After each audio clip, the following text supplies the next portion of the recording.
Bona tarda, benvinguts al Museu d'Història de Catalunya i gràcies per assistir en aquesta taula rodona. Ara, quan estàvem acabant de preparar l'acte, amb l'Omaire comentàvem com vam començar plantejant-nos aquesta trobada d'avui com una reflexió sobre la migració femenina i que hem acabat derivant a una reflexió de com podem construir aquesta memòria col·lectiva amb l'aportació de la memòria migrant que al cap i a la fi forma part de la nostra societat actual. I en aquest sentit al Museu d'Història de Catalunya estem treballant per trobar la manera d'incorporar tota aquesta memòria migrant, tota aquesta diversitat de la societat catalana que estem construint en les nostres activitats com a reflex d'aquesta societat. I voldríem que aquest acte fos un primer pas per construir aquesta memòria col·lectiva. I jo crec que l'Omaire, la Sara i la Camila ens poden ajudar a fer aquests primers passos. Gràcies i endavant.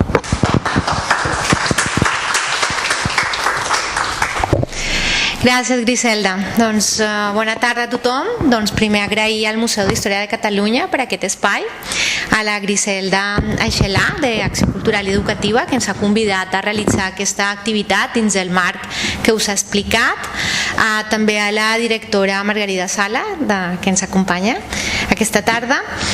I aquesta activitat, com ha dit la Griselda, ha estat concebuda des d'aquest mes de març, un mes de reivindicacions de lluites feministes, dels feminismes, amb aquesta paraula ampla, i a més ha coincidit que aquesta setmana, com ja sabeu, el dilluns ha estat el Dia Internacional de l'Eliminació de la Discriminació Racial, que se celebra cada any.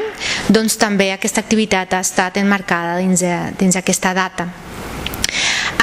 Doncs també vull agrair a totes les persones que han vingut i que estem intentant recuperar aquesta presencialitat que està costant, després d'estar ja durant diversos mesos fent-lo tot de manera online. Doncs s'ha fet aquesta aposta, doncs moltíssimes gràcies per venir fins aquí. I també moltíssimes gràcies a les tertulianes que estan amb nosaltres, que ara passo a presentar. Doncs tenim amb nosaltres a la Camila Opaso Sepúlveda. Ella és una investigadora xilena, arqueòloga, museòloga i gestora patrimonial. És especialista en estudis postdecolonials i decolonials, feministes i interculturalitat en el patrimoni.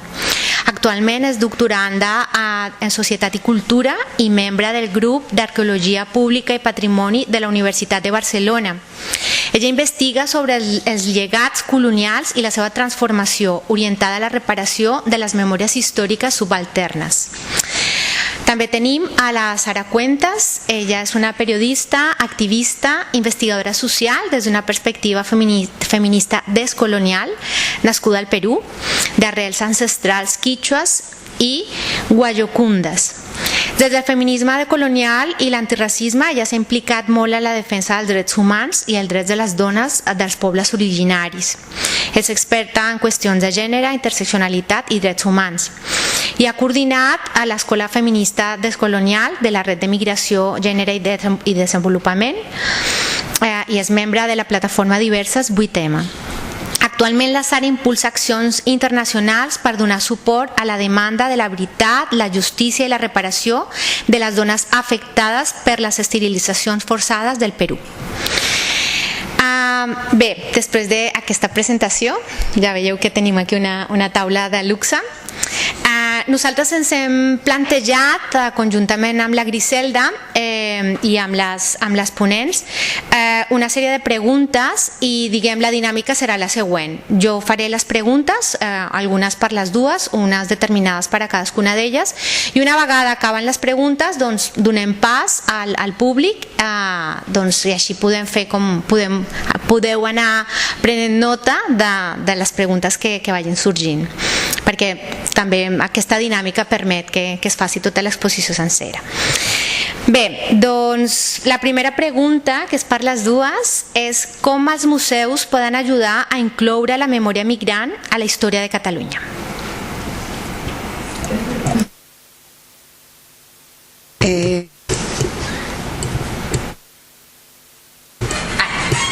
Ara sí. Bona tarda a totes les persones que avui ens acompanyen i agrair també al Museu d'Història de Catalunya per aquesta iniciativa que esperem sigui l'inici d'un procés de canvi i transformació que molts museus arreu del món estan portant a terme, sobretot per descolonitzar el saber, que és una eina de transformació que contribueix també a la convivència, que contribueix no només a generar ciutats i comunitats lliures de violència, sinó també contribueix a generar aquest trencament de les fronteres físiques i mentals que tan necessari és actualment en el món i sobretot en aquest context mundial de conflictes.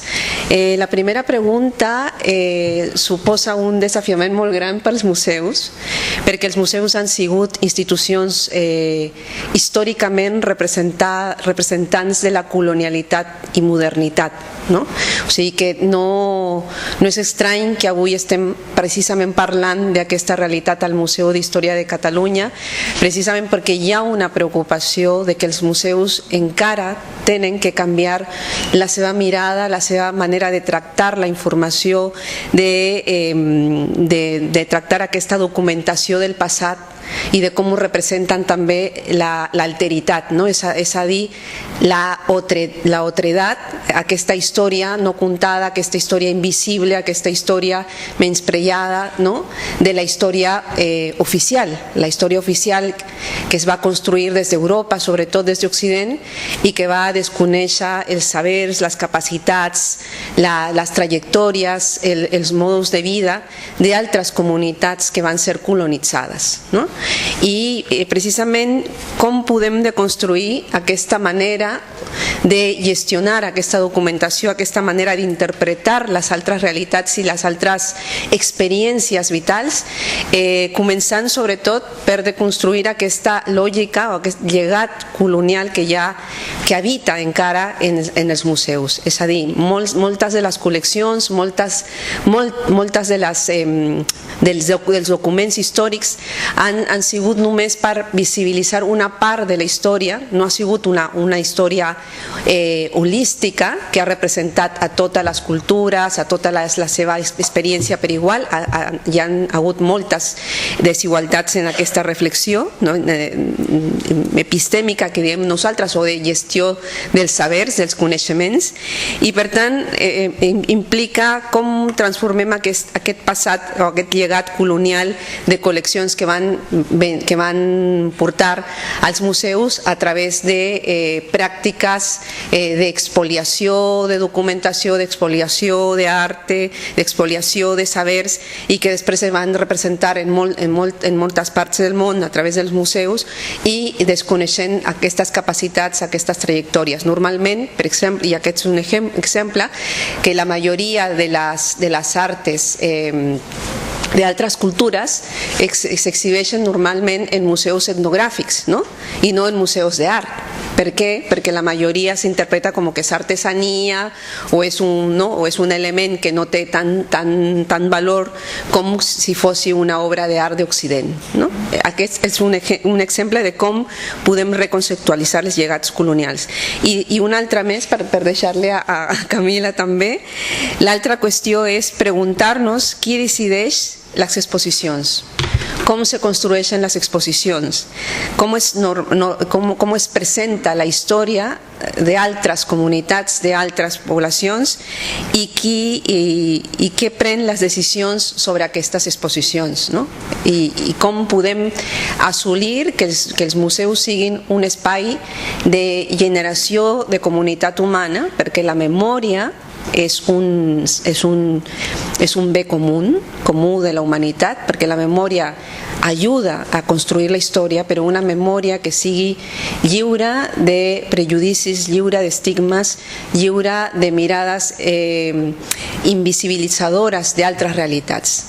i la memòria, en tant és un bé comú, contribueix a enfortir la comunitat humana. Per tant, els museus tenen un poder únic, que és la construcció de la memòria col·lectiva per generar convivència i per enfortir la comunitat humana. Crec que és el gran repte que tenen els museus, de com generen aquest espai de participació, que sigui un espai viu, on tota la gent que està present aquí, de tots els orígens, de totes les religions, de totes les experiències vitals, puguin sentir-se part d'aquest espai participatiu de construcció d'història.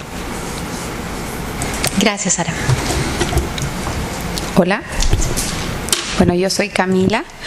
Quiero también partir agradeciendo el espacio del museo. Yo soy arqueóloga y también soy museóloga y nunca he trabajado en un museo de arqueología. Siempre me vinculo a los museos de historia, siempre son los museos de historia los que me han recibido, así que estoy muy contenta de también estar en este museo hoy y muy contenta de este inicio que se nos invita a dar sobre muchísimos temas que queremos conversar hoy y que vamos a dar un barniz, una introducción, pero que sin embargo lo que viene a poner sobre la mesa es que tenemos muchísimas conversaciones pendientes. Eso es como muy importante de dejar en claro hoy, ¿vale? Entonces voy a partir con la pregunta que nos hacía Omaira. Creo que el rol de los museos, si los entendemos como lugares de construcción de identidad, de pasado, de noción de pertenencia, este rol es urgente si lo que queremos es construir una sociedad inclusiva. Cataluña es un territorio que, como la mayoría, se ha construido históricamente como un lugar habitado por personas y comunidades provenientes de diversos orígenes. Esta narrativa se encuentra presente en la identidad catalana, lo cual refuerza la idea de Cataluña como un lugar inclusivo, abierto a la diversidad cultural. Es un discurso que ha sido profundizado en los últimos años, especialmente en esta ciudad, en Barcelona, motivado por las políticas interculturales y de la memoria democrática, entre otras iniciativas institucionales. Este es un relato, el de la diversidad cultural, el de la inclusión de la sociedad catalana, que está presente también en los museos de Cataluña, donde, sin embargo, suelen estar ausentes las personas migrantes. Tampoco sería justo decir que no estamos del todo, porque se han ido desarrollando prácticas orientadas a integrarnos a los museos, especialmente en los últimos 10 años. A nivel internacional, ya desde hace algunas décadas, la diversidad cultural se volvió una importancia para los museos, que han ido incorporando el tema de la inmigración a sus relatos. Esto también ha sucedido en Cataluña, y he podido visitar muchos de estos museos, en donde he visto que cuando se expone sobre la migración, se trata de narrativas en torno a la migración interna, la migración desde otras ciudades de España, de población que vino a trabajar aquí, especialmente durante la época de la industrialización. Sin embargo, estas narrativas no han reconocido hasta la actualidad la larga data de migraciones que existen en el territorio catalán. Tampoco han reconocido las últimas oleadas migratorias, que han sido también muy potentes en las últimas décadas, y como lo que yo identifico como también una narrativa de poder, tampoco ha identificado a la población catalana como una población migrante, sabiendo que ha sido una población que ha tenido que migrar por diversas situaciones políticas, sociales y económicas a distintos lugares del mundo, ¿no? Entonces, en ese sentido, creo que se trata de narrativas donde todavía los migrantes nos vemos siendo un otro, un extranjero que está escapando de su propia miseria. Y esa narrativa no ha podido todavía ser superada desde esos relatos que han ido incorporando a la diversidad cultural a los museos. Pienso que los museos pueden tener un rol trascendental en la construcción de memorias migrantes si se logra reconocer la historicidad que tienen los escenarios migratorios actuales y sus profundos vínculos con las historias coloniales que marcan hasta el día de hoy la economía política mundial. En este sentido, el acercamiento de los museos a las comunidades marginalizadas, como los migrantes, pero también estoy pensando en otras diversidades, como las sexogenéricas o el colectivo LGTBIQ+, requiere que estas instituciones culturales hayan hecho previamente la pregunta: ¿por qué necesitamos hacer estas memorias otras, estas memorias migrantes o memorias disidentes? Porque es importante que se construyan memorias que representan no a la población que responde a la idea hegemónica de nación, que se relatan desde un origen común, sino a personas provenientes de otros orígenes.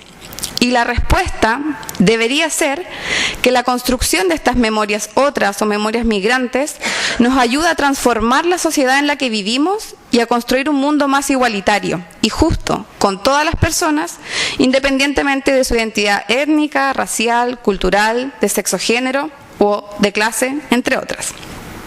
En este sentido, creo que si hoy vemos que las instituciones culturales se están interesando por las poblaciones migrantes, por ejemplo, en que vengamos a conocer los museos o en que participemos de los espacios culturales, no basta con que se invite a las personas migrantes o migradas a participar de eventos específicos, en fechas conmemorativas relevantes, o para cumplir con compromisos institucionales marcados por parámetros internacionales de la cooperación internacional o de las políticas multiculturales o de la interculturalidad.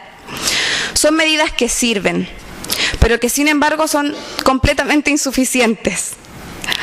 No basta tampoco con realizar exposiciones temporales, con intervenir las exposiciones permanentes de manera también temporales o con realizar proyectos para visibilizar la diversidad cultural. Tampoco poner vitrinas decoloniales como lo están haciendo los museos en Madrid. La descolonización no es una vitrina, no es un proyecto específico. Es necesario que este interés de parte de los museos y agentes culturales en trabajar en colectivo, en comunidad, en una memoria en común con las comunidades migrantes, tenga de por medio un compromiso político con la mejora de las condiciones materiales de vida de estas colectividades, las cuales se encuentran irrevocablemente entretejidas con los procesos imperiales de los países del norte hacia los territorios del sur. Gràcies, Camila.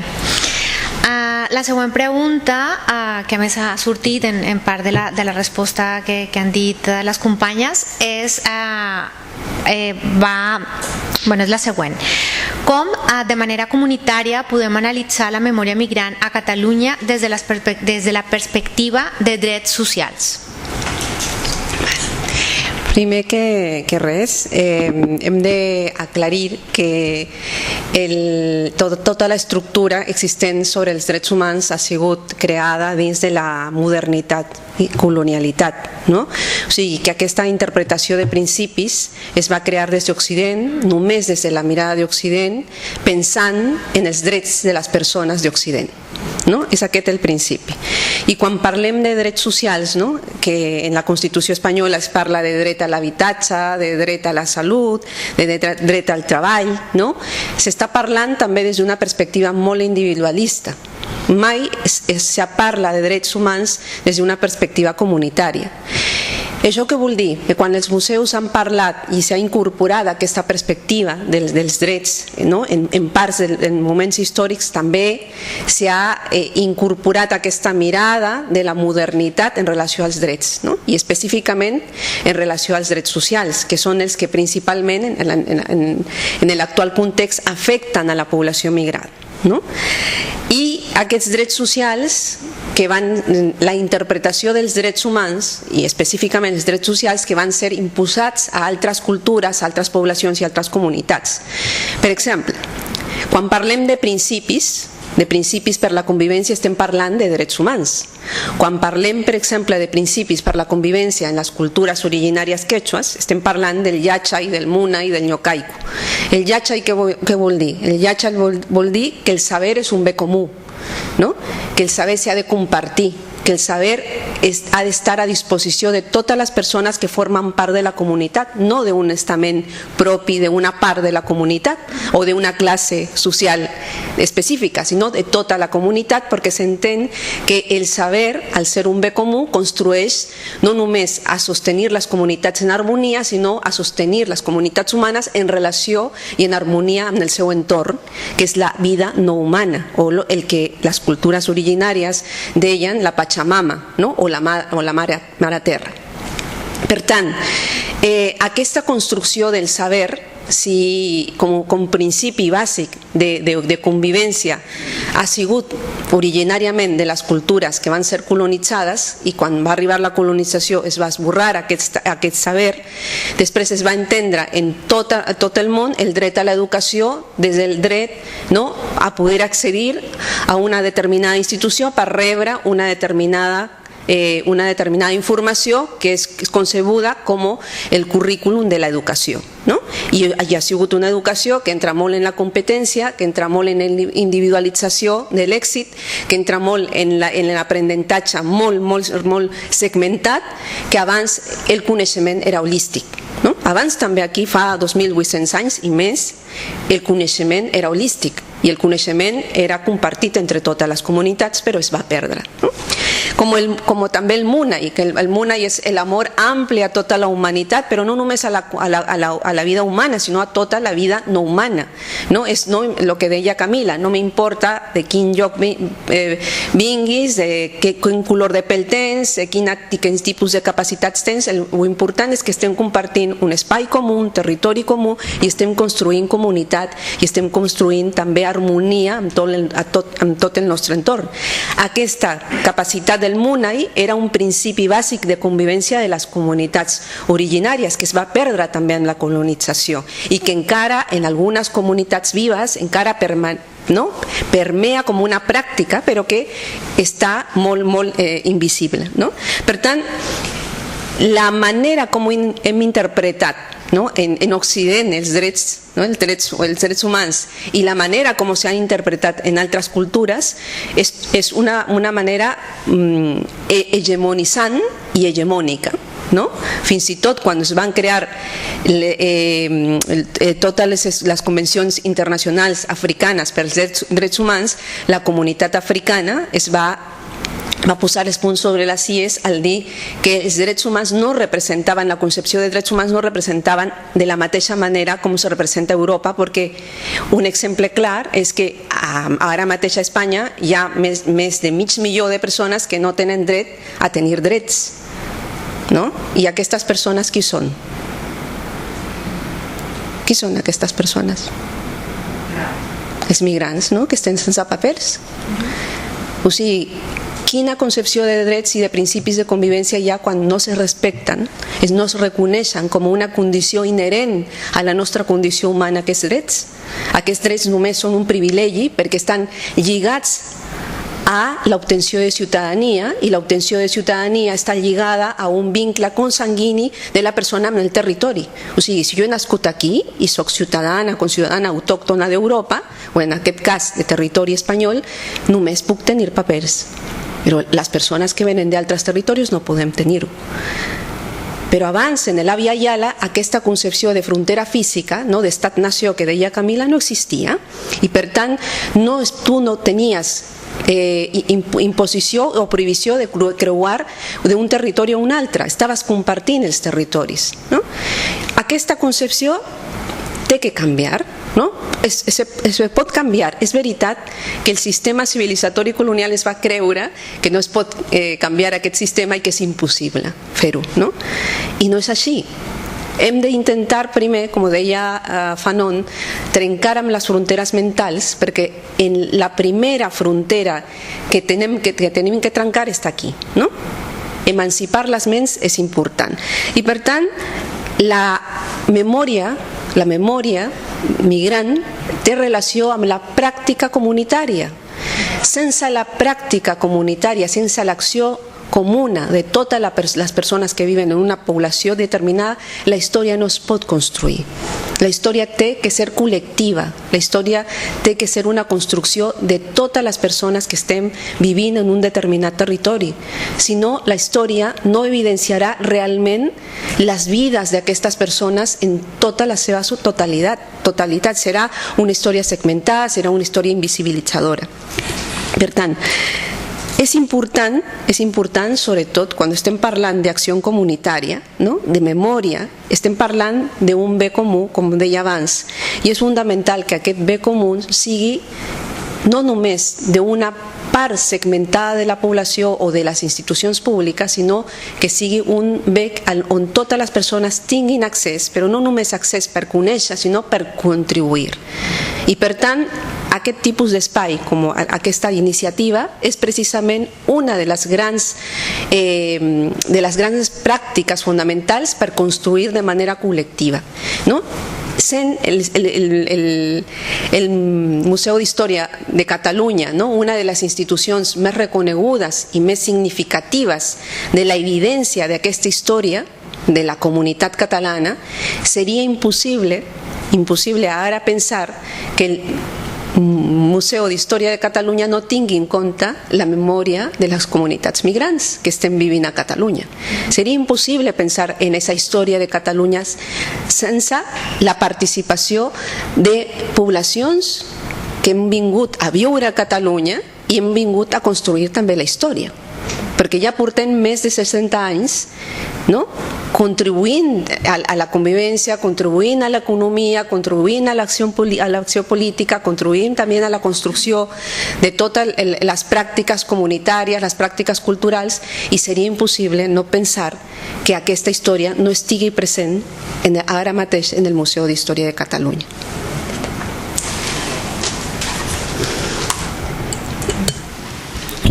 Muchas gracias, Sara. Muy interesante. Bueno, es interesante que nos pregunten desde la perspectiva de derecho, ¿no? Porque la perspectiva de derecho es esencial. Comparto plenamente todo lo que ha dicho Sara. Desde el feminismo decolonial y desde el pensamiento decolonial tenemos una posición crítica frente a esta perspectiva de derechos, aun cuando consideramos que es totalmente necesaria porque es un piso mínimo para devolver la dignidad a estas vidas que no la han tenido por no tener privilegios de raza, de clase, de sexo, género, entre otras cosas, ¿no? Por otra parte, tenemos los estudios de memoria, que se caracterizan por tratar memorias que han sido silenciadas, minorizadas, ignoradas por la historia hegemónica, lo que estaba diciendo Sara, ¿cierto? Que es una historia blanca, patriarcal y burguesa. En este sentido, la perspectiva de derechos constituye un punto de partida ético que sitúa a la memoria y al patrimonio en un marco interpretativo en la esfera pública, especialmente a la hora de pensar en las relaciones que los estados establecen con las comunidades que lo constituyen, específicamente en estos días donde la migración es muchísimo más frecuente, ¿no? Más elevada. En este sentido es esencial que nos pongamos en la discusión respecto de los derechos, porque nos permite pensar en lo mínimo necesario para la reproducción de las sociedades con la diversidad que nos caracteriza como humanidad desde siempre, ¿no? También resulta trascendental reconocer la historia colonial dentro de las políticas de memoria. Esto es también todo un tema porque los derechos humanos reconocen el derecho a la memoria, ¿no? Y desde allí se plantean políticas de memoria, desde donde actúan para visibilizar estas memorias. En Barcelona, por ejemplo, la institución que se ocupa de esto es la de memoria democrática, el área de memoria democrática del ayuntamiento, ¿no? Sin embargo, leyendo los principios que definen esta área de memoria democrática, dice estar centrada en el estudio de memoria sobre la guerra civil, los feminismos, la lucha por la habitación, ¿cierto? Y distintos movimientos sociales, sin especializar en los conflictos asociados a la existencia de diversidad cultural en Cataluña. En específico, invisibiliza todos los conflictos que han sido provocados por el racismo. En mi parecer, no podemos construir ni pensar en que vamos a poder construir una memoria democrática para Barcelona y para Cataluña sin reconocer los problemas del racismo en la actualidad. Tampoco podemos construir una memoria migrante sin una perspectiva antirracista, es decir, comprometida con la dignidad humana sin importar el color de la piel de las personas ni su lugar de origen. Es decir, que la perspectiva de derechos nos permite mostrar algo que es esencial, que todas las personas tenemos derecho a tener una historia, a pertenecer a una comunidad, a sentirnos parte de un territorio que habitamos y por el que trabajamos. Eso que decía Sara, el que estamos construyendo también con la sociedad de acogida, ¿no? Pero no podemos, como instituciones culturales, como personas que trabajamos en el museo, esperar que las personas migrantes vengan a construir esta historia, a abrazarnos en la construcción de la historia colectiva, si se trata de personas vulneradas que no tienen acceso siquiera al derecho de una casa, al derecho de la salud, entre otros derechos que todavía están siendo negados para estas personas migrantes. Aunque existe hoy un acuerdo global sobre los derechos humanos, hemos sido las personas, los pueblos y las nacionalidades diversas y excluidas de los privilegios de la blanquitud los que hemos empujado el desarrollo de estos marcos legislativos. Actualmente, estos grupos migrantes y racializados de España estamos llevando una campaña a nivel nacional para conseguir una regularización extraordinaria de más de 500.000 personas migradas que se encuentran hoy privadas de derechos fundamentales. Desde este movimiento se pide justicia, justicia social, igualdad de derechos, reconocimiento de nuestro valor, aun cuando no nacimos en este país. Eso no nos hace ser peores personas. Para conseguirlo, necesitamos el compromiso de todas y todos, pero especialmente necesitamos el compromiso de la gente blanca, de las personas con DNI español, mayores de 18 años, que firmen una petición que solicita la regularización. Esta iniciativa legislativa popular que estamos moviendo los grupos migrantes y racializados nos permite no solo que se nos considere como sujetos políticos de la historia, sino también nos permite considerarnos como personas con derechos, en igualdad de condiciones. Se trata de una medida que combate el racismo estructural y en la medida que las estructuras sociales, como el racismo o como el patriarcado, son conformadas por los individuos, necesitamos el compromiso individual de cada persona con su firma para conseguir derechos para todas y para todos. Esta iniciativa la pueden firmar también hoy conmigo, con otras personas que estamos aquí presentes y que es totalmente necesario y urgente. Pero también he dicho, y como también ya comentaba mi compañera aquí Sara, los derechos humanos, en tanto derechos ciudadanos o derechos sociales, derechos sociales nos habías planteado, son regímenes de derechos que corresponden a marcos occidentales y eurocéntricos y que enfatizan en la consecución de mayor inclusión en los mismos sistemas de jerarquías sociales, raciales, políticos, económicos y epistémicos como los conocemos hasta hoy. Estos marcos legislativos y morales se han constituido con profundas desigualdades ancladas en jerarquizaciones de orden colonial y por tanto no pueden transformar los sistemas opresivos en sí, sino solamente pueden reformarlos. Por eso sabemos que son necesarios de conseguir esos derechos, pero son lo mínimo para seguir transformando el mundo en un mundo donde caben muchísimas más formas de existencia que el mundo como la sociedad y la civilización occidental moderna nos ha hecho pensar que es posible vivir de esta única manera. Gràcies, Camila. No ens havíem posat d'acord, però jo també he portat fulles per la signatura de la iniciativa legislativa popular i doncs aquí deixarem fulles per signar. Bé, La següent pregunta és, i aquesta pregunta va per Sara, i és perquè ja l'hem sentit, ja s'ha parlat bastant d'aquest tema i encara no s'ha definit. Sara, què és el feminisme descolonial i en aquest cas com contribueix a l'anàlisi d'una història compartida? El feminisme descolonial ve de diverses corrents de pensament i de pràctica i acció política i també acció sentipensant, que moltes de les feministes descolonials diem, no? El sentir amb la raó i pensar amb el cor. I aquesta mirada del feminisme descolonial posa en qüestió el sistema civilitzatori colonial o aquest muro o aquesta estructura d'opressió global que es diu modernitat, colonialitat, que són la mateixa cara de la mateixa moneda i que té una sèrie d'estructures d'opressió que es diuen capitalisme, masclisme, antropocentrisme, capacitisme, racisme, etc., que entrecreuades generen i sostenen aquest sistema civilitzatori colonial, no?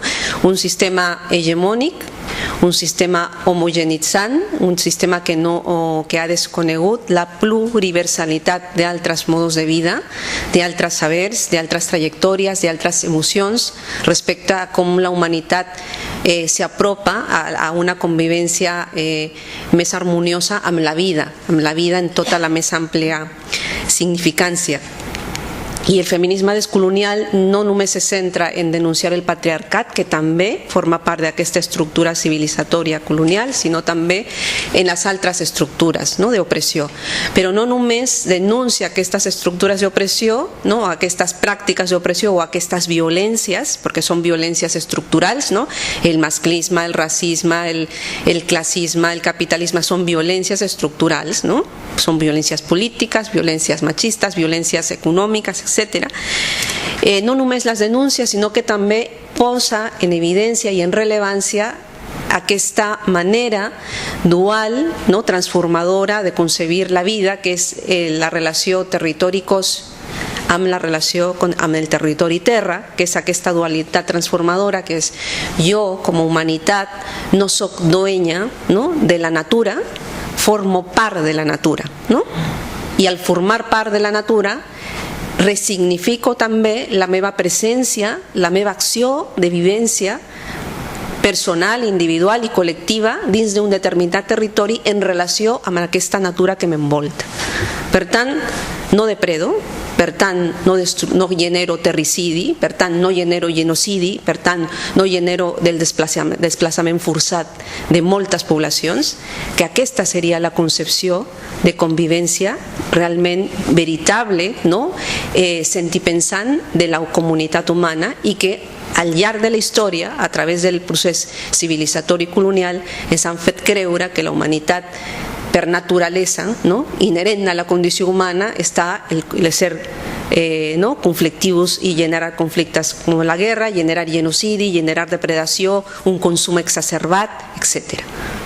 És aquesta la contribució dels feminismes descolonials, que venim també a interpel·lar al feminisme d'Occident per dir-li que no només és la qüestió patriarcal, sinó que hi ha un sistema molt més global que està generant una sèrie de violències amb tots els territoris, amb totes les persones, i que està destruint la concepció de comunitat humana, perquè més enllà de les banderes, més enllà de les fronteres, més enllà de la llengua, més enllà dels territoris, formem part d'una sola família, que és la família humana, i que s'han fet creure des de la racialització que estem dividides, les blanques, les negres, les indígenes, etc. I aquesta concepció és la que ve a interpel·lar des d'altres territoris, des de la otretat, des de les perifèries ve el feminisme descolonial a interpel·lar. I quan parlem d'història compartida estem parlant també d'una història comuna en la humanitat. En realitat no hi ha històries que no siguin compartides, en realitat les hem compartit, tot i que unes poblacions han sigut opressores i les altres han sigut oprimides, totes estan compartint la mateixa història. Unes des del poder i altres des del no poder, unes des de l'opressió i altres des de la seva característica d'opressors. I la història compartida és la història que no volem que desaparegui, que no volem que se invisibilitze, perquè la història compartida ayuda a sanar, ayuda a reparar, ayuda a convivir. Quan parlem del passat colonial de Catalunya, del passat esclavista, no? A vegades costa molt parlar d'aquest passat perquè sembla que ens genera ferides, no? Ferides obertes, ferides que no volem recordar perquè pensem que ens dividirà com a població i que començarem a tenir ràbia, no? Rancunya, no? Violències, i no és així. Hi ha maneres de gestionar la història, hi ha maneres de compartir la història per sanar. Si no sanem, si no nos sanamos, si no curamos la historicitat de les comunitats, no podrem generar un futur millor. Perquè estem només intentant, és com es diu, l'alfombra, intentant posar tota l'escombraria sota la catifa i ahí queda la escombraria, ahí està. Ahí està, i hasta que se farà gran i tornarà de nou tota aquesta situació de ràbia, d'impunitat que moltes comunitats, moltes poblacions reclamen ara. Quan celebrem el Dia de la Hispanitat, és una història compartida, és veritat, és una història compartida però des d'una visió hegemònica, des d'una visió d'opressió, perquè quina trobada entre cultures hi ha hagut? No ha hagut una trobada entre cultures, hi ha hagut una imposició, una colonització d'una cultura sobre una altra. Per tant, la història compartida sí que és compartida, però de quina manera estem compartint la història? Des d'una reflexió crítica, des d'una reflexió de construcció per a la convivència o des d'una reflexió d'imposició per a que tu t'adaptes a la meva cultura, per a que tu t'adaptes i acceptes sense cap tipus de qüestionament, sense cap tipus de decisió, t'adaptes al que jo soc. I és això del que estem parlant. I si volem parlar d'una història compartida, estem parlant de pluriversalitat, és a dir, reconèixer que hi ha una pluriversalitat de modos de vida, de sabers, de capacitats. Reconèixer que podem compartir també des de les emocions. Quan parlem de història, estem parlant només des de la racionalitat, no? Qui estudia aquí? Des de l'acadèmia, els experts, més experts que expertes, també és veritat, des d'aquesta perspectiva androcèntrica. Els experts parlen de la cultura africana com si fos la cultura africana única, no és diversa. La cultura llatinoamericana, que també des de la seva unicitat, i fins i tot els que es coneix com a Llatinoamèrica, però que nosaltres l'anomenem des del feminisme descolonial Abya Yala, coneixem Àsia a través dels ulls d'Europa. És aquesta la interpretació. Per tant, és una història compartida però està sesgada. Sí, és una història compartida, però una història compartida homogenitzant des d'una sola perspectiva. L'altra és el saber situat, el reconeixement del saber situat. És aquesta experiència viscuda de resistència a una opressió, que nosaltres ho diem de manera més política, d'una manera més reivindicativa, en tot cas, però també és una experiència viscuda de qualsevol tipus de trajectòria vital. I per tant, si volem construir una història comuna, una història compartida, enfortir aquesta història compartida des de la transformació vital, el saber situat ha de ser un component fonamental, no només el saber acadèmic, no només aquesta hegemonia acadèmica que està només en unes quants èlites que accedeixen també a l'acadèmia, sinó també de qualsevol persona que ha contribuït a generar els barris, ha contribuït a generar convivència, que està treballant, per exemple, ara mateix en tot el desafiament de la pandèmia, el que ha significat, ha generat una cura comunitària d'aquesta dona que s'aixeca molt aviat per sortir a treballar a la cura d'altres persones, per les dones que estan construint i transformant el futur, per la mateixa directora del Museu de Catalunya, per exemple, que ara ha dat un altre giro i que està intentant que el museu, i que esperem que aquest punt d'inflexió significatiu sigui part de la història de la construcció dels museus descolonitzadors a Catalunya. O sigui, la història de la pròpia població, de les pròpies accions individuals, però que es tornen col·lectives. És això el saber situat també. O sigui que la memòria compartida és viva, però la memòria compartida pot generar mort i violències si no és una memòria que sigui alliçonadora i que sigui que no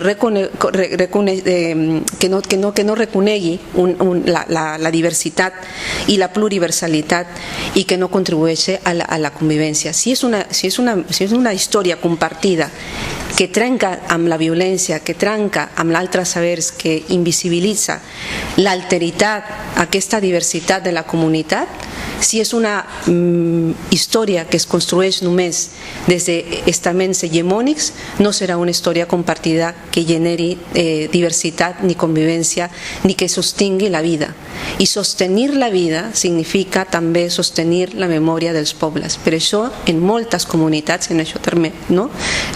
Ja tanco la meva intervenció, en moltes de les pràctiques històriques de la comunitat hi ha dues generacions que són sumament importants en les comunitats i és la mateixa pràctica que compartim en moltes comunitats africanes i en moltes comunitats de la Via Yala, que és la generació jove, la generació petita, és important perquè és el futur i la generació gran és important perquè és la memòria històrica. Per tant, la població aquí, la gent gran, és fonamental per la construcció de la memòria històrica. No és un excedent de població, no són persones que hem de trencar, no? En aquests llocs, no? En aquestes habitacions perquè les cuiden altres persones, són importants. Si no prenem en compte aquestes dues generacions, i aquestes dues generacions s'han de trobar permanentment, i els museus poden ser espais de relació vital, espais de relació intergeneracional també per la construcció de la història. Gràcies, Sara. I per tancar aquestes preguntes i donar espai també al públic, aquesta pregunta és per la Camila, que ella va estar a la reconstrucció del Museu Nacional de Xile. I la pregunta és com va ser aquesta experiència i com es va treballar la participació i la representació de la diversitat cultural d'un país com a Chile. Bueno, muchas gracias por esta pregunta. Creo que siempre es importante tener lugares o hacernos los lugares para difundir lo que investigamos. Es una responsabilidad social que tenemos como investigadoras y como investigadores, sobre todo como científicos sociales. Especialmente cuando se trata de investigaciones que tienen como objetivo central la transformación del mundo en un lugar más justo, que es, por ejemplo, el objetivo de las investigaciones desde la epistemología feminista, que es donde yo me ubico para realizar mis exploraciones y mis análisis sobre patrimonio y museos y memoria. Sobre el proceso de renovación del Museo Histórico Nacional, que acompañé, es un proceso que inició en el año 2012 y tuve el agrado de acompañar desde el año 2014 en distintas actividades en las que yo me fui colaborando de manera voluntaria y de manera también interesada por hacer mi investigación de máster con el museo. Y bueno, hay muchas cosas que podría contar de las cuales se puede aprender para renovar también este y otros museos de historia o de otra temática. Por eso también los invito a revisar la información que está de libre acceso, la investigación que voy a citar ahora, porque también es importante que sepamos que hay información disponible, que no estamos inventando nada nuevo, que existen las genealogías, existen las propuestas, están en otros territorios. No es que tengamos que llegar aquí a inventar algo nuevo. Que las instituciones de la blanquitud no las conozcan no significa que no existen. En ese sentido, quiero también agradecer, antes de pasar a contar las cosas que puedo compartir con ustedes, agradecer, y sobre todo porque lo están grabando y quisiera que otras personas también pudieran escuchar, el agradecimiento que yo tengo sobre esta investigación con las personas del pueblo nación mapuche, que son personas que participaron en esa investigación y que gracias a sus conocimientos es que yo he podido tener algún conocimiento compartido, generar un conocimiento orientado a la descolonización de los museos. Bueno, como adelantaba, el proceso de renovación del Museo Histórico Nacional de Chile, que vendría siendo algo muy similar al museo en el que nos encontramos hoy, se inició en el año 2012 y desde ahí hay muchas investigaciones que se han centrado en este proceso. Yo voy a hablar principalmente de lo que mi investigación de maestría, donde tuve por objetivo conocer la manera en que se gestionaba y se invitaba o no a participar de la gestión del patrimonio indígena, es decir, del patrimonio de sociedades subalternizadas, como podría ser, por ejemplo, las sociedades migrantes en el escenario de Barcelona o de Cataluña. Contar que este proceso se planteó desde un principio como un proceso participativo, es decir, abierto a la comunidad. Lo primero fue hacer un diagnóstico, en donde fue trascendental exponer que la idea de nación homogénea que mostraba la exposición permanente del Museo Histórico Nacional estaba ya obsoleta, que había dejado afuera a muchísimos colectivos, en específico a las mujeres, a las infancias, a los adultos mayores y adultas mayores, como estaba contando Sara, a los pueblos indígenas y también a las colectividades de inmigrantes. A partir de este diagnóstico, el Museo Histórico Nacional desarrolló jornadas de reflexión y diálogo donde se invitó a distintos agentes sociales como profesores, dirigentes políticos, estudiantes de secundaria, poetas, artistas, entre otros, para comentar qué les parece la exposición permanente que hasta la fecha se encuentra en el museo.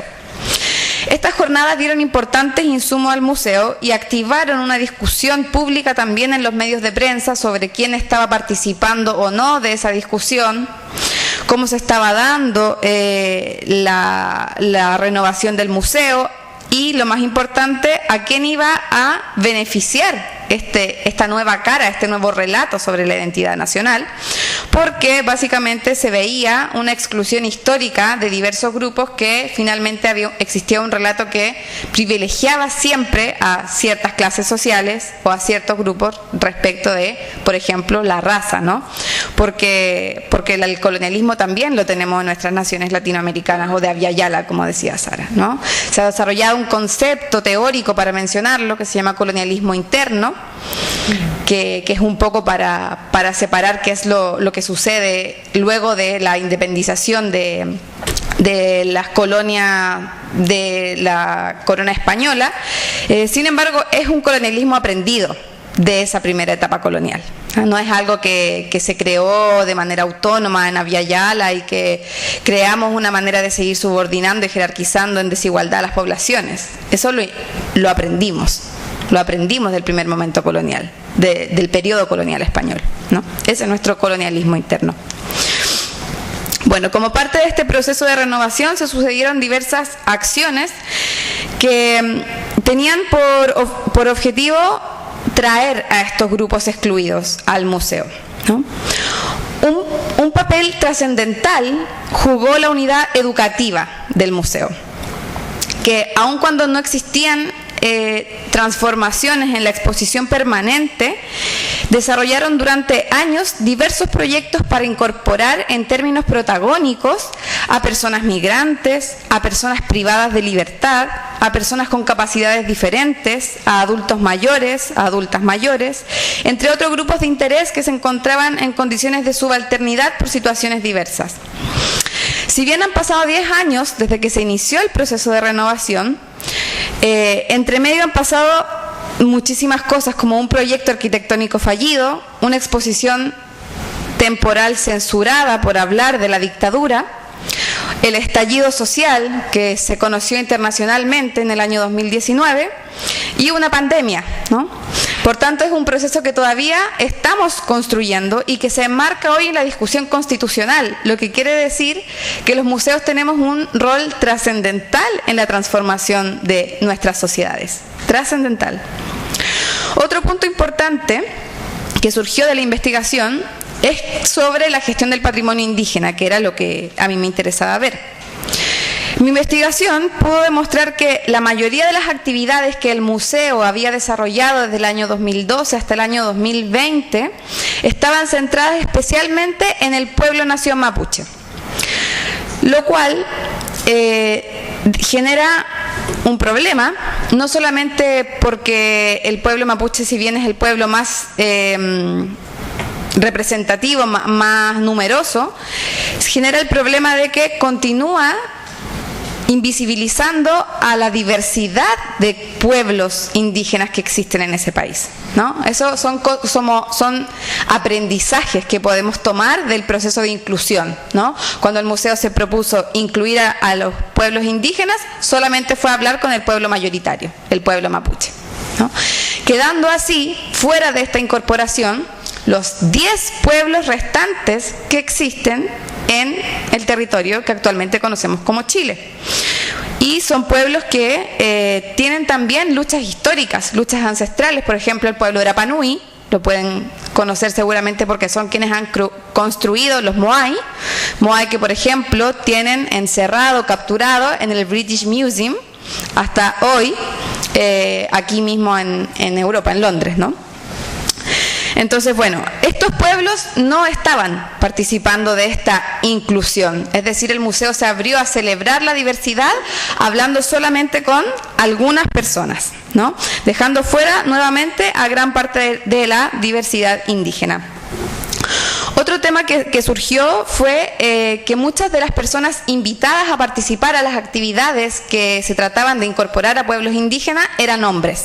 Es decir, se seguían reproduciendo lógicas patriarcales. Cuando hablábamos de inclusión, las personas a las que se les daba la palabra eran los loncos, ¿no? Los dirigentes sociales, ¿no? Que son usualmente hombres. Es decir, las mujeres seguían estando invisibilizadas, excepto por el día 5 de septiembre, que se celebraba el Día de la Mujer Indígena, y era el único día en que invitaban a mujeres a participar. En términos protagónicos, porque es importante también decir que otras veces estaban participando, pero por ejemplo asociadas a la comida, asociadas a tareas que usualmente se atribuyen a las mujeres y no en términos protagónicos, considerándolas como sujetas políticas, lo cual es totalmente trascendental si queremos inscribir a los museos en la lógica, en el proyecto de la descolonización que va de la mano con la despatriarcalización. Otro tema central que surgió fue el tema, dos conceptos trascendentales que deben sí o sí incorporarse en esta visión inclusiva que se busca desde los museos, que es sobre el tiempo y el lenguaje. Respecto del tiempo, no da para explicar muchísimo, pero desde una visión decolonial, pero también desde una visión crítica hacia la modernidad, se ha propuesto como insuficiente una concepción lineal del tiempo. Una idea que es occidental y que no es compartida por muchísimos de los pueblos que habitan actualmente el continente de Abya Yala y en específico el país de Chile.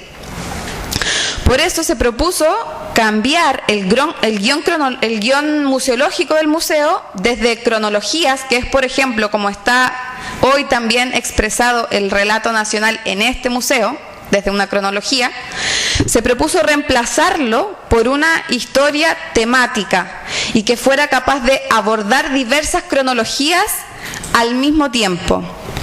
Es decir, abordar un tiempo que también sea mestizo, que dé posibilidad de entender que las luchas ancestrales se siguen dando en la actualidad y que son necesarias para el futuro, es decir, un tiempo múltiple que tiene muchísimo más que ver con la concepción del tiempo andino, por ejemplo, que es una etnia o una cultura con la cual yo he trabajado e investigado hace tiempo, pero también con otras culturas y otras culturas racializadas.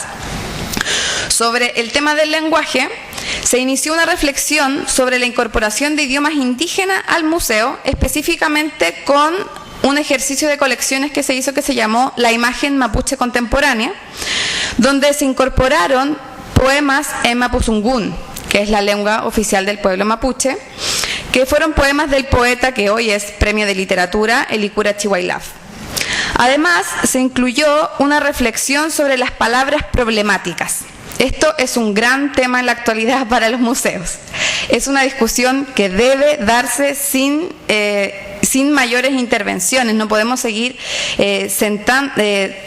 la discusión si no nos sentamos a conversar sobre estas palabras que vienen desde una visión eurocéntrica y colonizadora. Con estas palabras me refiero a términos como el descubrimiento o la pacificación, en el caso de Chile, donde se quería referir al momento en donde el Estado coloniza el territorio del Gualmapu. No se puede llamar pacificación a una guerra colonial. No se puede llamar descubrimiento a una invasión. Esa es la discusión que tenemos que dar. Se han desarrollado entonces propuestas que instan a eliminar del vocabulario del museo palabras que surgen como parte del racismo y de discursos discriminatorios que han moldeado de manera perjudicial la forma en que se perciben ciertos grupos en la sociedad. Esto último resulta trascendental en el espacio de Cataluña y en el museo, porque todavía siguen utilizando palabras como descubrimiento. Lo hemos visto en el Museo Marítimo, por ejemplo. En el Museo Etnológico todavía hay un panel que dice cuando Europa descubrió África. También palabras como esclavos. Me refiero justamente a esta palabra porque está aquí en este museo, está escrita en muchísima de la información que tienen en los paneles. Se refieren a las personas esclavizadas como esclavos. Y eso es naturalizar un proceso de dominación que no es natural, que es consecuencia histórica de un proceso violento de dominación de unos sobre otros. Esas personas no son esclavos, no fueron esclavos, fueron personas esclavizadas. Y esas discusiones, esas temáticas, tenemos que hablarlas si queremos renovar los museos. Por último, y para cerrar, quisiera mencionar un goal, digamos, un atractivo, un poder que se generó en el Museo de Historia y que se está desarrollando en otros museos de otros países, antiguas colonias, que estamos innovando en la manera de construir o reconstruir los museos, despojándonos de la colonialidad, que tiene que ver con el diálogo con otros saberes, otros lenguajes, otras formas de comunicar esas historias que no están escritas porque se nos negó aprender el idioma, se nos negó escribir en mucho tiempo, ¿no? Sin embargo, están en otras expresiones, sobre todo en las artísticas. Por tanto, el diálogo que los museos de historia en particular pueden hacer con los museos de arte contemporáneo es trascendental. Es trascendental y eso se ha visto en distintas experiencias en donde a través del arte contemporáneo y también a través del arte racializado, es decir, el arte que está produciendo las personas racializadas, es trascendental para descubrir esas nuevas experiencias, esos nuevos conocimientos situados, como nos decía Sara, que nos van a permitir salir de esa linealidad cronológica, de esa jerarquización de grupos entre razas y acercarnos a descubrir historias que han sido silenciadas, pero que han sido heredadas por corporalidades que hoy están con todas las capacidades para compartir esa experiencia, sobre todo porque es necesaria para transformar no solo los museos, sino la sociedad en sociedades más justas, no solamente con las existencias humanas, sino con las existencias no humanas, que es totalmente necesario y urgente en el escenario de crisis, conflictos y guerras que nos vemos en la actualidad. Bé, moltíssimes gràcies, Camila i Sara. Moltíssimes gràcies. He tallat dues preguntes perquè és interessant que hi hagi un debat, que hi hagi una participació de les persones que estan aquí presents i tenim encara 20 minutets. Doncs, bueno, si podem donar... Doncs donem pas a les preguntes perquè quedin el so encara quedi enregistrat, doncs poden demanar el micròfon. Faig una pregunta. Sí, mira, amb el micro i així queda gravat. Gràcies. Gràcies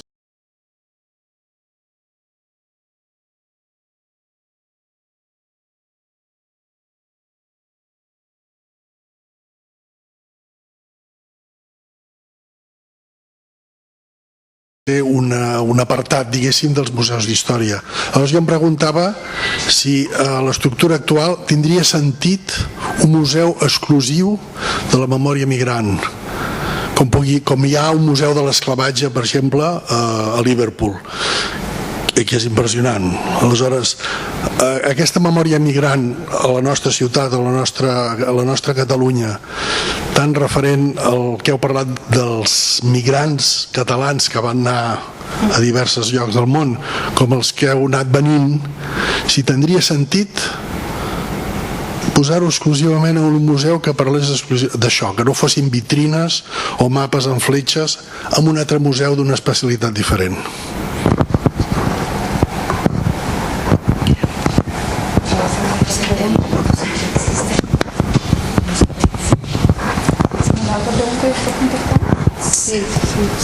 Sí. ¿Més preguntes? No? Contestem. Vale. Doncs... Bueno, aquí Sara, Omaira contaba que existe, ¿no?, el Museo de la Inmigración que está, y que tiene que ver también ese museo con lo que yo decía antes, que se trata muchísimo más de una inmigración no actual, una inmigración anterior, ¿no? Bueno, cuando tú hacías esta pregunta, yo recordaba cuando estaba estudiando sobre los museos y el feminismo. Y decía, claro, a partir de los 60 el feminismo comenzó a tomar mucho más poder, y finalmente uno de los triunfos del movimiento es que se hicieron museos específicos para hablar sobre la historia de las mujeres. Nadie podría negar que eso es innecesario, es totalmente necesario y urgente. Sin embargo, se crean lo que se ha llamado en la teoría museológica museos gueto, es decir, museos gueto, que son museos donde, si a ti no te interesa el feminismo, si a ti no te interesa la historia de las mujeres, no vas a ir y no te vas a enterar, y vas a hacer así como la vista gorda, digamos, condenando nuevamente esa historia y esos sujetos políticos al olvido. En ese sentido, creo que, como en la línea que estaba mencionando Sara, nos nutre muchísimo más pensar en espacios comunes compartidos.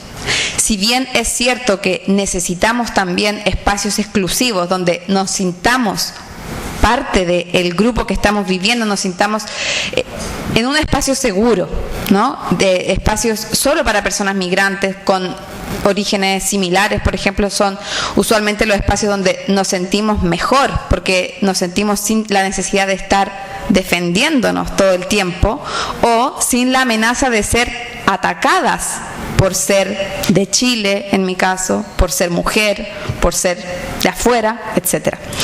Si bien es cierto que existe esa necesidad de construir espacios seguros para las comunidades distintas, creo que respecto del tema de los museos es necesario pensar en historias compartidas, pensar en historias más colectivas, como nos decía al principio Griselda, ¿no? Todavía sin perder la fe en que sí podemos construir historias colectivas, porque si no podemos, como decía Sara anteriormente, construir historias colectivas que no sean hegemónicas, que no terminen segregando a cierta parte de la población, entonces perdamos la fe de que vamos a cambiar el mundo, ¿no?, que venga el meteorito, qué sé yo, ¿no? Tenemos que pensar en una comunidad humana como la gran familia, como nos estaba diciendo Sara. Y en ese caso yo pienso que los museos tienen un desafío actual también, sobre todo en tiempos de crisis, de pandemia, donde los recursos públicos se están dividiendo en múltiples partidas que parecen ser más importantes, como la salud.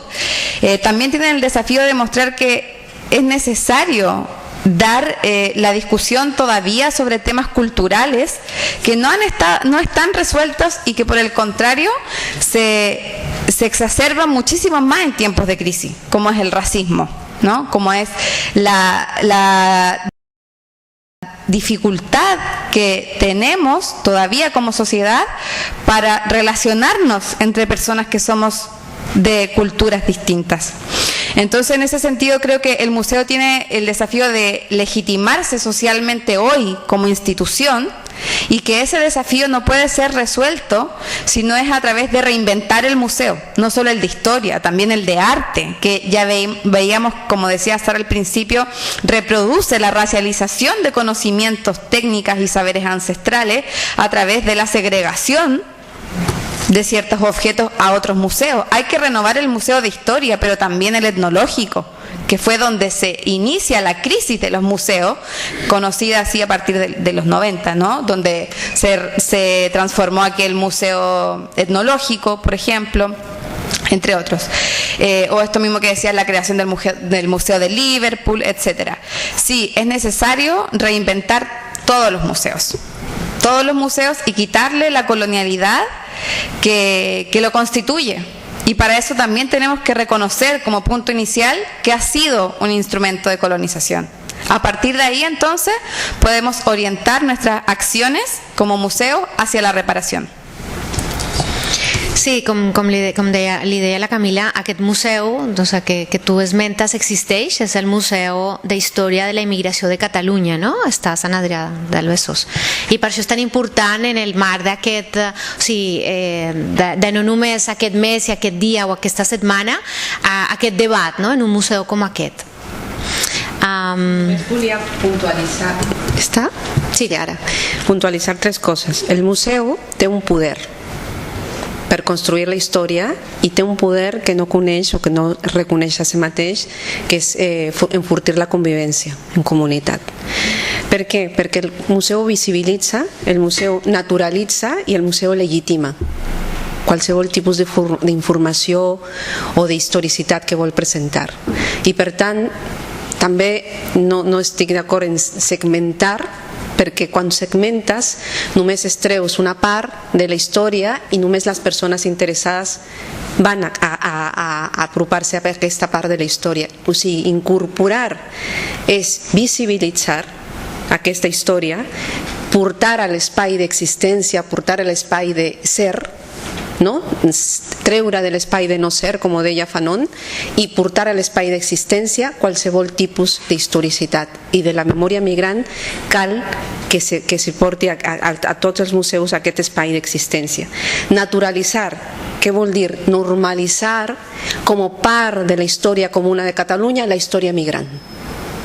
Per tant, és important incorporar a tots els museus aquesta naturalització de la història migrant i finalment legitimar, perquè legitimar té a veure amb el reconeixement, no? Amb el reconeixement d'aquesta historicitat i té a veure amb la construcció d'una comunitat comuna. I la construcció d'una comunitat comuna, quan se legitima, genera convivència amb tota naturalitat. No tenim que estar fent campanyes antirumors, que són campanyes molt reactives per situacions molt concretes, sinó que ja estem en un espai que està legitimant aquesta convivència que l'està fent viva. És això.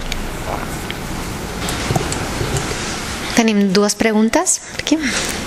Gairebé alhora. Gracias. Hola, muchas gracias por la conversación. El tema es estupendo y ojalá haya más charlas de este tipo. Tendría un par de... Bueno, primero el compañero hizo una precisión con la cuestión del Museo de Migración, que dijo las personas que han venido y las personas de Cataluña que han ido a otros lugares. Esa idea a mí me parecería estupenda, porque si pudiéramos arrojar un poco de luz a las personas de Cataluña y de España que han ido a América en los momentos difíciles y que han podido hacer su vida ahí, tal vez volteábamos un poco la visión. Con respecto a los museos, tendría como pondría 2 cuestiones en la mesa para escuchar sus comentarios. La primera es que si en los museos estamos tratando de hacer la representación de la sociedad en determinados momentos, pero en el caso de los países receptores de migración, concretamente España, y pasa también en Estados Unidos, la inserción de las mujeres migrantes se da en los sectores cuidados, sobre todo, ¿no? En cuidados, en limpieza y en producción de comida. La visibilidad es mucho menor y entonces parecería que no existe una puerta de acceso a los temas o a las actitudes o acciones que te llevan a estar en un museo. No estás visible en el arte, no estás visible en la ciencia, no estás visible en los deportes, no estás visible en la política. Entonces, esa falta de visibilidad social de la mujer migrante me parece que de pronto es difícil eliminarla cuando llevas esta representación al museo. Y lo segundo es que me parece que para ver reflejada una diversidad y una mirada no colonial en los museos, tendría que haber diversidad en el staff de los museos, en las personas que trabajan ahí, en las personas que dirigen los museos, en las personas que curan, ¿no? Y ahí yo haría el planteamiento, ¿qué estamos haciendo para que en estas instituciones culturales quienes trabajan ahí representen proporcionalmente la diversidad social, no solamente de origen, ¿no? Sexo, género, etcétera. Iría incluso un paso más atrás, ¿no? Y cuántas personas inmigrantes tenemos en las escuelas de historia, de arte, quienes van a ser los futuros profesionales, porque si ahí no tenemos diversidad, es que no hay manera de hacerlo. Si fas tú la pregunta. Sí. Bueno, yo escuchando los planteamientos y lo que han dicho en los comentarios, se me ocurría, porque yo estoy desarrollando mi investigación en el barrio del Carmelo, desde el ámbito de la psicología social, y estoy investigando justamente la relación entre vecinos locales y vecinos latinoamericanos. Y ya llegando como a la parte final, después de varias entrevistas individuales, de grupos focales que realicé allí, vi que aparecía el tema de la identidad de barrio como un elemento fuerte. Justamente esto que se estaba hablando de la historia de antiguas migraciones de otros lugares de España, el barrio del Carmelo tiene esta historia, digamos, muy fuerte de migraciones antiguas y de migraciones nuevas de distintos países, pero también muy fuerte de gente de Latinoamérica. Pero veía que dentro de estos relatos salía mucho el identificarse con el barrio, entonces a mí, bueno, no es que a mí, digamos, se me ocurría, sino que dentro de escuchar lo que decían estas vecinas y vecinos, se me ocurría, bueno, hay un elemento que yo veo en común y que tiene que ver con estas historias de migraciones y experiencias de resiliencia y que se pueden juntar con esta identidad de barrio que hay fuerte, y yo lo conectaba con lo que ustedes decían ahora de la práctica comunitaria, que claro, los museos más bien son espacios, o sea, no sé si se puede hacer, pero estoy como pensando en una idea así de que más que de que la gente vaya a los museos, quizás trabajar estas historias dentro de las mismas comunidades. Por ejemplo, este mismo barrio, hay una historia de migraciones en ese barrio, pero también en otros barrios de Barcelona, y que después esto se pueda mostrar en los museos de historia, etnológico, de arte, no sé, pero no que la gente venga al museo, sino que en los museos ir a los barrios, no sé, pensaba quizás que eso podría ser, y tiene sentido igual con lo que ustedes decían como de las prácticas más comunitarias. Ahora, también conectaba con lo último que decía acá mi compañera de que las mujeres están más invisibilizadas, y bueno, asistí a una charla en el Carmelo hace como 2 meses atrás, donde hay otra persona que ha investigado acerca de todo lo que fue las reivindicaciones del Carmelo para el Habitache, y esos movimientos fue liderado por mujeres. Y entonces, claro, ahora se está visibilizando como que es un movimiento liderado por mujeres, pero yo también veo muchas de las organizaciones migrantes actuales también están lideradas por mujeres, entonces también ahí habría que hacer un trabajo, o sea, no sé si decir un trabajo, pero decir, bueno, si trabajamos con estas organizaciones migrantes o con las migraciones anteriores o con los barrios, vamos a encontrar liderazgos femeninos, entonces ahí ya dejaría de estar de invisibilizado. Eso queria comentar. Doncs gràcies per les vostres intervencions, que més que preguntes han estat aportacions. I tenim una pregunta al final, ja al final donaré la paraula si les companyes. Bueno, tenim 2 preguntes més.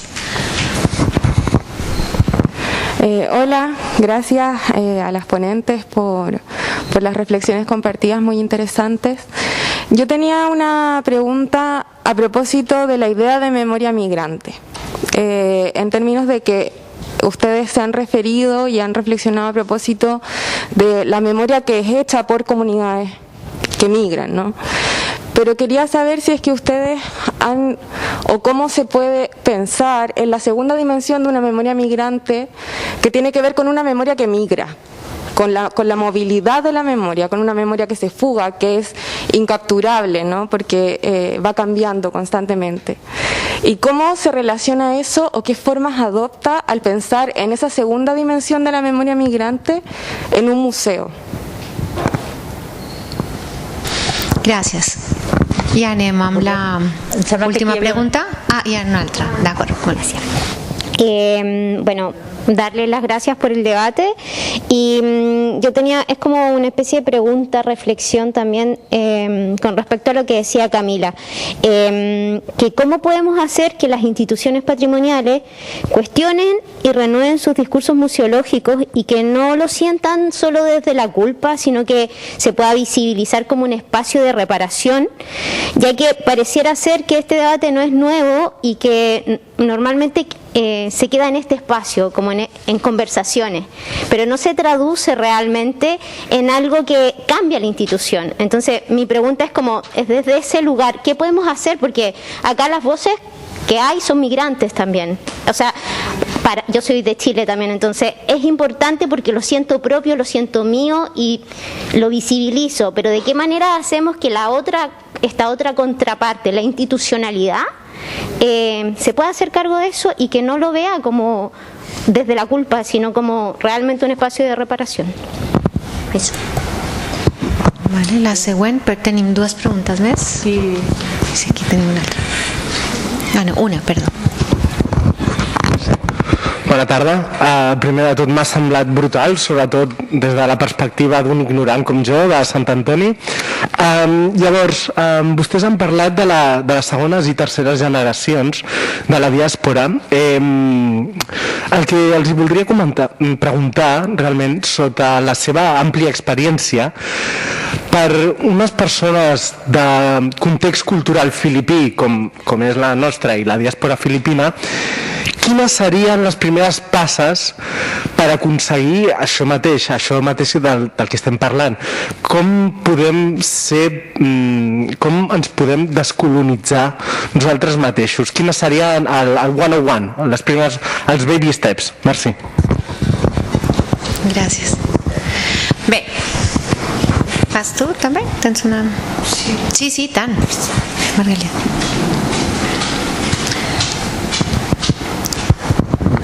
Bé, jo primer de tot donar-vos les gràcies i estar molt agraïda per les vostres intervencions.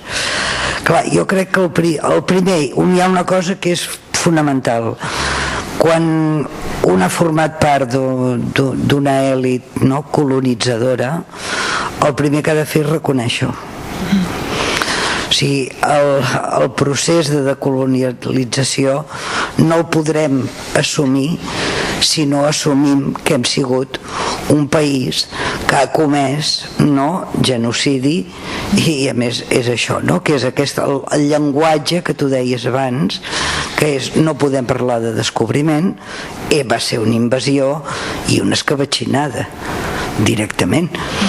Llavors, clar, és tot un procés dificultós, diguéssim, dificultós en el sentit de que no tothom està disposat a fer aquest canvi de mentalitat. O sigui, el canvi en els museus és urgent i a més fonamental, perquè nosaltres, com deia la Sara, o sigui, els museus són uns espais que legitimem les narratives, d'acord? I aleshores això fa que si nosaltres anem presentant una mirada esbiaixada de la història i no tenim un llenguatge acurat i diem a les coses pel seu nom, evidentment no podrem exercir cap mena, diguéssim, de compromís per les societats que estan pujant.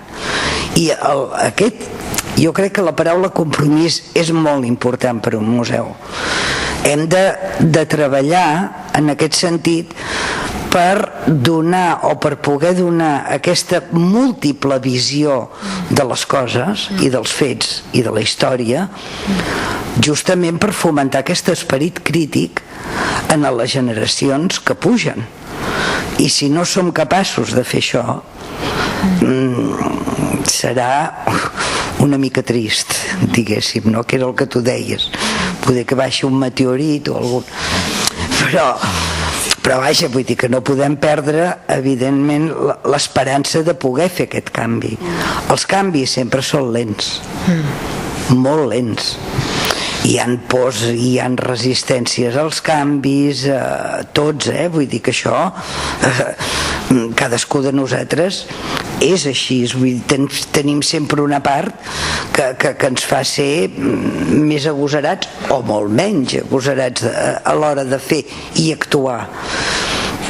Clar, el tema dels museus, home, mal m'està el dir-ho, hem iniciat un procés des de fa un temps, no aquest museu, molts museus.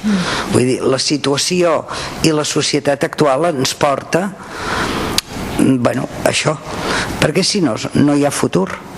Com a institució, com a institució no hi ha futur. I res, doncs gràcies. Moltes gràcies. Si no hi ha més intervencions i preguntes i intercanvi, doncs donem la paraula per fer el tancament i respondre les preguntes a les ponents. Bueno, han dicho muchas cosas muy importantes, interesantes. Creo que esta parte del diálogo también es trascendental, poder escucharnos unas a otras y no solamente escuchar a las personas que hemos sido formadas para hablar. Eso también habla de una disposición de construir un conocimiento que legitima no solo un saber académico, sino el conocimiento cotidiano que pueden tener cualquier persona que vive o que viene, mejor dicho, a visitar un museo, ¿no? Es trascendental. Entonces, bueno, una cosa que un poco decía por aquí la compañera Claudia, ¿cierto? Sí, ya nos habíamos conocido, qué bien vernos. Sobre la participación de las mujeres. Yo un poco antes estaba hablando también del patriarcado que se reproducía en sociedades indígenas respecto de mi experiencia con el Museo Histórico de Chile y bueno, también me refiero a otras experiencias que he tenido sobre gestión de patrimonio con comunidades indígenas en el desierto de Atacama, en donde veo reproducidas estructuras del patriarcado.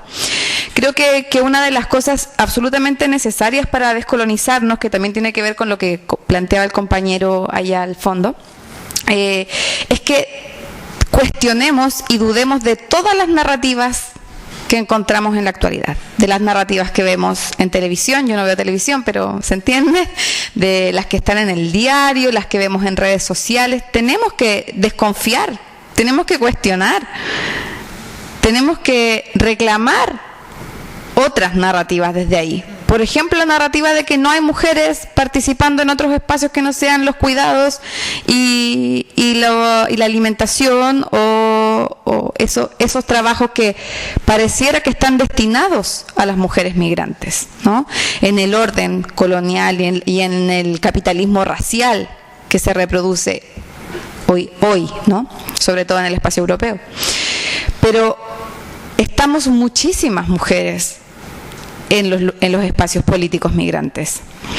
Se habló del Día de la Hispanidad, donde hay una organización desde hace años que organiza una manifestación en la calle el día 12 de octubre para decir que no hay nada que celebrar. Esa manifestación está organizada en su mayoría por colectivas feministas. Hemos visto el 8M recién pasado, una manifestación 8 Migra, de casi 800 a 1000 personas, de mujeres activistas y no activistas que se activaron en la calle para decir lo que decía Sara, no solamente contra el patriarcado, es contra el capitalismo, es contra el racismo, es contra el ecocidio que también decía Sara, es contra el epistemicidio, contra la civilización de muerte que es la sociedad occidental moderna, ¿no? Entonces, cuestionar también, si bien es cierto que se nos destina a las corporalidades latinas, femeninas, a ciertas tareas, también estamos ocupando otro espacio, ¿no? Cuestionar también esas narrativas. Sobre el tema de la participación de personas migrantes en el equipo de los museos en particular, este también fue uno de los temas que yo investigué porque justamente se quería incorporar a indígenas al Museo Histórico Nacional, pero no tenían presupuesto para contratar a nadie indígena al Museo Histórico Nacional. O sea, como yo decía anteriormente, la descolonización no es una vitrina, no es una performance, no es un momento que se hace en un proyecto. Tiene que ver con el cambio de las condiciones materiales de existencia de las personas que han sido subalternizadas por razones coloniales. Y eso quiere decir tener un presupuesto para esta inclusión. Que la inclusión y la descolonización no se quede en el discurso, que no se quede para el día de la foto, del día de la efeméride. No es eso, es hacernos cargo en términos materiales, tener una partida en el presupuesto, hacer el espacio representativo de una sociedad que se dice diversa, que se dice inclusiva. Eso también es descolonizar, es no ocupar todos los espacios que ya están ocupando como personas blancas, dejar el espacio de representación, de ocupación y de práctica, de experiencia necesaria para que sea ocupada por otras personas provenientes de otras colectividades. A eso nos referimos también con la descolonización.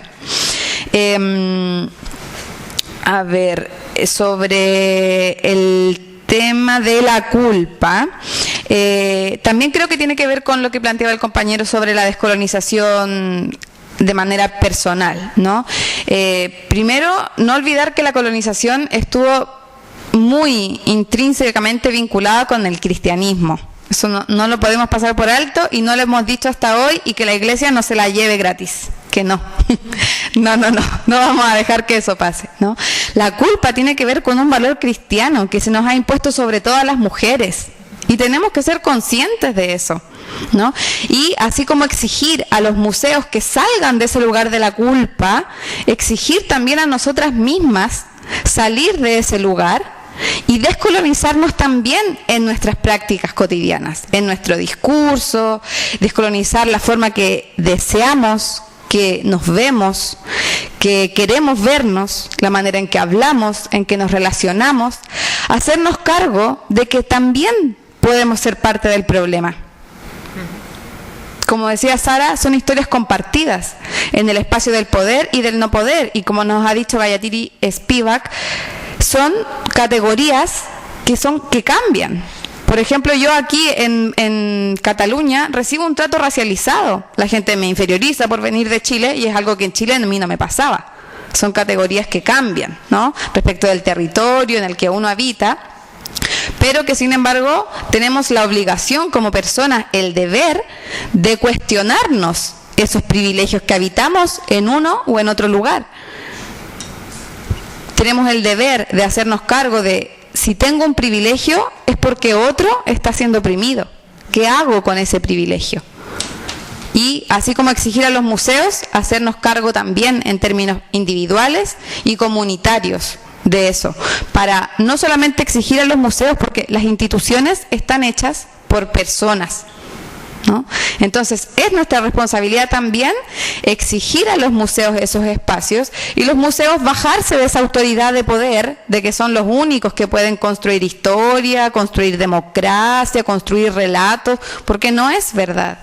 Esos relatos sí que existen, sí que los tenemos. Que no están dialogando con el museo es otra cosa, es otro problema, es otro tema, y ahí es donde tenemos que construir maneras. Hay pensadoras decoloniales como por ejemplo la Yuderquis Espinosa, que está trabajando actualmente con el con el Centro de Arte Contemporáneo de la Virreina, es muy interesante, eso síganle la pista para los que les interesa el tema, que ella nos dice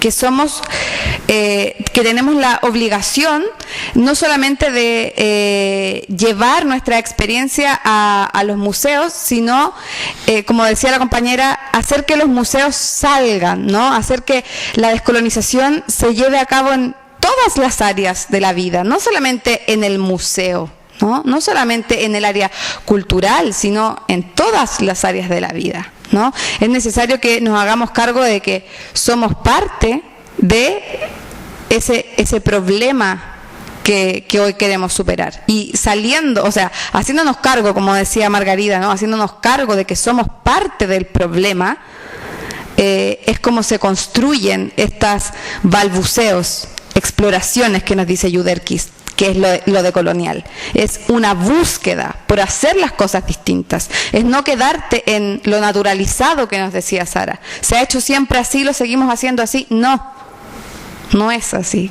¿Sabemos cómo hacerlo? Probablemente no. Tenemos ideas, tenemos algunas nociones, algunas experiencias que nos van a servir, pero tenemos que atrevernos a hacer las cosas distintas, a apostar por algo diferente. Eso también es la descolonización, esos intentos, esos balbuceos, esa fuerza que trata de despojarse de la colonialidad, aun cuando no sabe realmente cómo hacerlo. Hay muchas personas que piensan que las personas decoloniales queremos volver a las antiguas civilizaciones indígenas, y no es eso.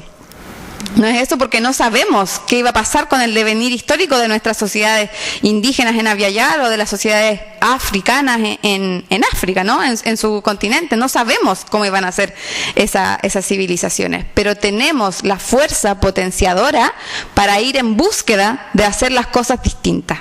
Y ahí está entonces como este desafío, que es individual y que también es colectivo, de construir más allá de la culpabilización, que tiene que ver con este sentido cristiano que también se nos impuso con la colonización. Gracias, Camila. Vale, gracias, Camila.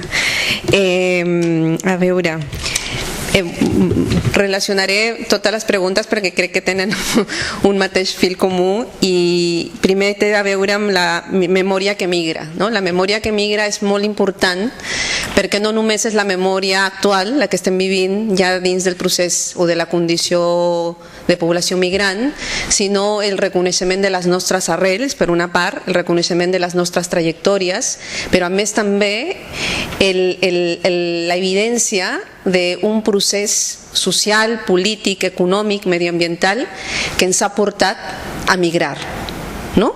Sigui personal, sigui col·lectiu. I quan preguntaves, no, el company de Filipines, no, per exemple, com no portar a Federico Boy Sulapas, que és un pintor que està denunciant ara, un pintor filipí que està denunciant ara mateix a través de les seves pintures, a través del seu art, està denunciant l'expoliació, l'explotació dels territoris, la depredació que hi ha a Filipines, perquè hi ha una gran depredació dels territoris. Com no portar aquesta memòria que migra als museus d'aquí? Perquè aquesta memòria que migra relaciona això que nosaltres diem, que la migració no és un fet humà en si mateix, sinó que té unes conseqüències o unes causes que tenen a veure amb l'explotació, l'expoliació, amb el genocidi, el terricidi, no? Amb aquestes lògiques d'un desenvolupament humà econòmic que és hegemònic i que està portant a terme molta situació de conflicte, de violències i d'obligació de moltes poblacions, de milers de persones, de veure la necessitat de migrar, no? Com ara la majoria de dones que estan migrant i que estan arribant a Catalunya són de Centroamèrica i són d'Honduras. I no és casualitat que siguin d'Honduras, no? Un país que està en unes situacions terribles de violència contra les dones, una situació de precarietat, però també arrel de les grans indústries transnacionals que estan fent de Centroamèrica el seu territori de proves per veure fins a on poden explotar amb total impunitat. I és aquesta la realitat, perquè hi ha moltes indústries espanyoles, moltes empreses espanyoles que estan explotant i expoliant tot el territori de Centroamèrica i també de Filipines, perquè històricament Filipines ha sigut també una colònia, no?, d'Espanya. I portar aquesta memòria que migra també és important als museus. Fer visible aquesta memòria i relacionar desenvolupament amb migració és important també, si no estem sesgant la història. I l'altra qüestió té a veure amb aquesta que nosaltres diem la història viva, no? La història viva que se treballa dins també de la pràctica i acció comunitària és no esperar a que les persones o les poblacions o la persona desaparezca, sinó fer un reconeixement viu d'aquesta contribució. I als barris, en una ciutat com Barcelona, s'està construint la història. No? Hi ha una memòria viva, hi ha una història viva també. No? I aquesta història viva, jo insisteixo, perquè a vegades me desespero, no hauria de desesperar-me, però a vegades me desespero perquè quan parlen des de la Generalitat de pràctiques d'acció comunitària i estan en moltes normatives, però després ja en les mateixes polítiques no es porta a terme. No hi ha una pràctica real d'acció comunitària, perquè en el paper, com el paper aguanta tot, pues, podem posar moltes paraules i molt boniques, no? Però hi ha una historicitat a Catalunya d'acció comunitària que li han posat el nom d'associativitat, no? Acció veïnal i tot, però hi ha una historicitat a Catalunya. No? Fins i tot és molt fàcil formar associacions aquí a Catalunya i per tant aquesta historicitat i aquesta pràctica d'acció comunitària existeix. El tema és com apropem, com fer el vincle entre els museus d'història, entre el Museu d'Història, per exemple, amb la història viva de les trajectòries migrants. I això vol dir que el museu ha de posar espais, els seus espais a disposició d'aquestes històries vives i el museu ha de portar també iniciatives col·lectives amb el protagonisme de les persones que estan portant aquesta història viva. I aquesta història viva migrant té a veure també amb el reconeixement de referents. Si no tenim referents, no? I no només és referents a nivell dels seus espais propis, sinó també dins del museu, si no tenim referents, no podem construir una història comuna, perquè si no estem portant també aquesta hegemonia, no? Jo, persona europea, blanca, a mi no m'agrada dir blanca, perquè jo penso que també sí que és una qüestió política que estem utilitzant per explicar-nos, no? Però no, una persona no es pot dir que és experta en migració si és que mai ha tingut l'experiència de migració. No?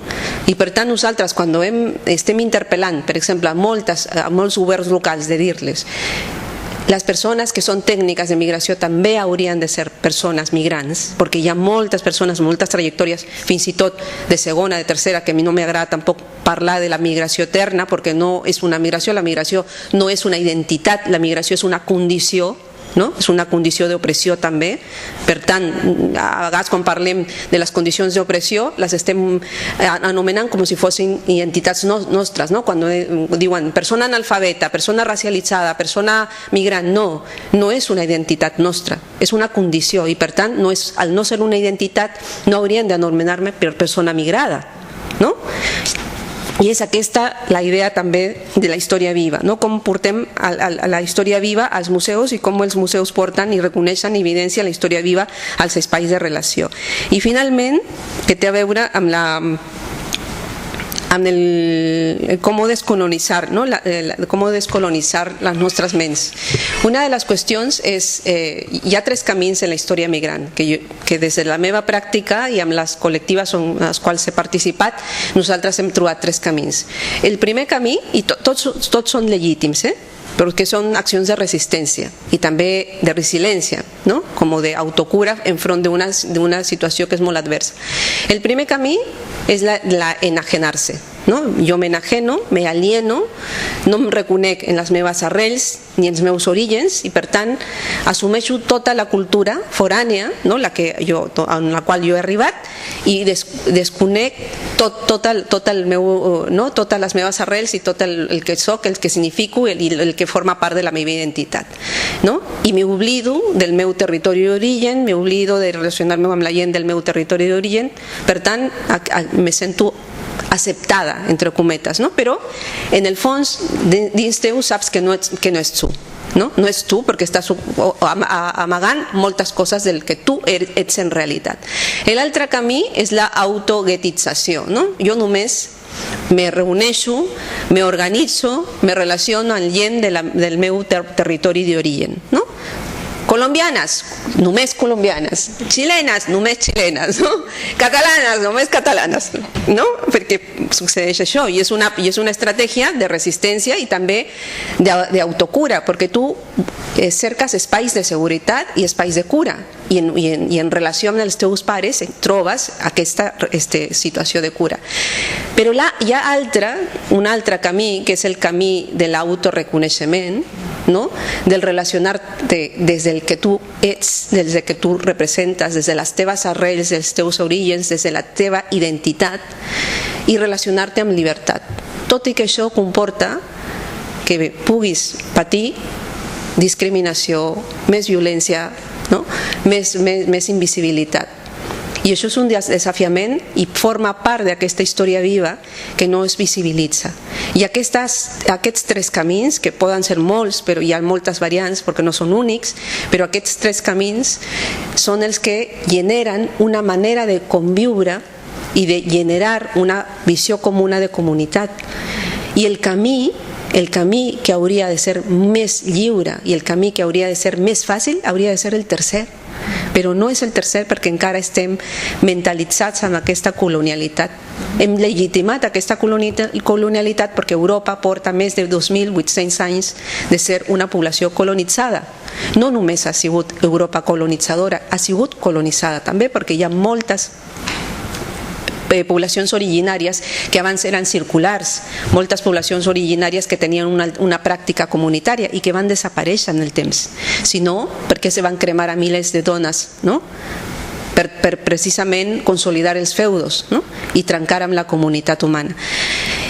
I finalment, només interpel·lar que els museus, i coincideixo molt amb el que va assenyalar Camila, els museus no són una institució en si mateixa, un ent abstracte, estan formats per persones i depèn de les persones i depèn de la transformació individual i col·lectiva que facin aquestes persones de com podem transformar els museus. Si estem començant per persones que estan dirigint les institucions dels museus per trencar aquesta colonialitat del ser, del poder, del saber i del cuidar, ja és un pas fonamental. És un pas fonamental. Que també és cert que no es poden relacionar des de la culpa, però també és cert que les persones que venim a reivindicar no ens hem de relacionar des de la ràbia. I aquesta és, jo crec que aquesta té que ser una trobada bidireccional. Podem estar amb molta indignació, és cert, i és legítima, i podem estar amb molta ràbia i denunciar-la. Però si volem generar espais de relació vital i de transformació, la culpa i la ràbia es queden fora. És aquest també el camí. No? I ho dic perquè ho he après també en la meva pròpia vivència i moltes vegades jo m'he relacionat des de la ràbia, des de la indignació, i quan te quedes en la ràbia no pots construir perquè estàs culpabilitzant sense voler a l'altre, i no es tracta d'això, perquè si som comunitat humana hem de construir aquesta comunitat humana amb les persones que estan disposades a construir aquesta comunitat humana, perquè aquestes persones que som, pot ser aquest petit grup, és un punt d'inflexió. Nosaltres no canviarem el sistema, però nosaltres podem deixar les llavors per canviar el sistema en futures generacions. Moltes gràcies.